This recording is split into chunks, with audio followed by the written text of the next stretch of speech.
So hello guys, welcome back to channel. तो आज हम उन ऐसी स्किल्स के बारे में बात करेंगे जो कि आपको कॉलेज में एडमिशन लेने से पहले सीखनी चाहिए। तो ये क्या होता है कि अगर आप उन स्किल्स को पहले से ही तैयार करके रखोगे तो आपका कॉलेज में बहुत सारा टाइम बच पाएगा।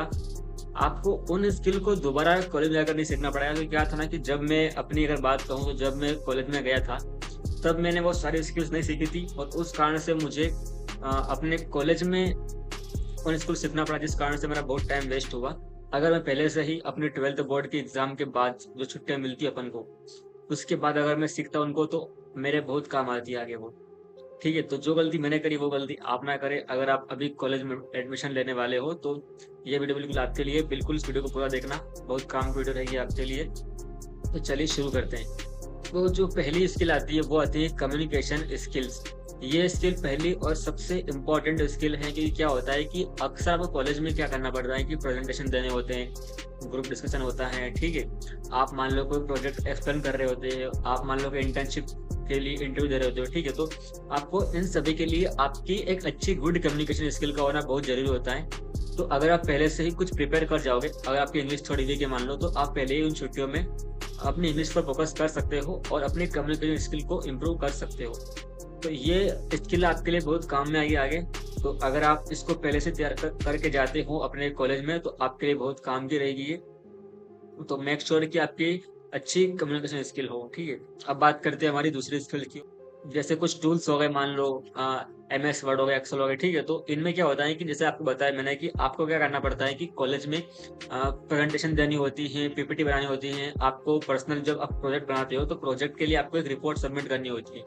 तो जो भी आप कुछ सिनॉप्सिस हो गए, इन चीजों को सबमिट करते हो आप, तो आपको उसके लिए इनकी बेसिक नॉलेज होना बहुत जरूरी होता है। तो अगर आप पहले ही सीख के आते हो, मान लो एक्सेल हो गया, MS वर्ड हो गया, ठीक है, और PPT हो गई, पावर पॉइंट हो गया, तो इनको आप पहले ही थोड़ा बेसिक सीख लें कि बाद में आपको काम आए, आपको डबल से कॉलेज में जाकर नहीं सीखना हो। अगर आप पहले ही सीख चुके हो बहुत अच्छी बात है ये आपके लिए। तो अब बढ़ते हैं तीसरी स्किल की ओर। तो वो आती है हमारी टाइम मैनेजमेंट की स्किल। बेसिकली एक गुड क्वालिटी होती है अच्छे स्टूडेंट के अंदर। तो ये क्या होता है कि कॉलेज के अंदर आपको इतना टाइम नहीं मिल पाता है कि आप अपने कॉलेज की करिकुलम के साथ साथ अदर एक्टिविटीज को भी कर पाओ। फॉर एग्जाम्पल की क्या होता है कि आपके पास इतना टाइम नहीं रहता है कि आप आपका जो कॉलेज के जो सिलेबस चल रहा है उसके साथ साथ ही आप कोडिंग भी कर पाओ।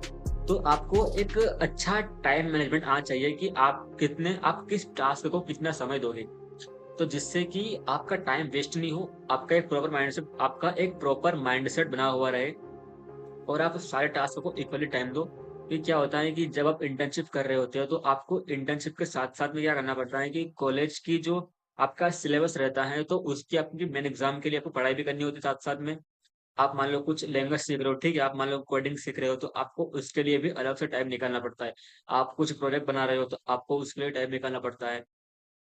तो आप हर एक चीज को कितना टाइम दे रहे हो, आपको एक टाइम मैनेजमेंट आना बहुत जरूरी होता है। तो ये एक अच्छी क्वालिटी होती है अच्छे स्टूडेंट के अंदर। तो इसे आप अपने अभी से डेवलप करना शुरू कर दें, और ना सिर्फ कॉलेज में बल्कि आपके लाइफ में आगे बहुत काम की आने वाली है। तो मेक श्योर कि आपके अंदर अच्छा टाइम मैनेजमेंट होना चाहिए। अब बढ़ते हमारे नेक्स्ट स्किल की ओर।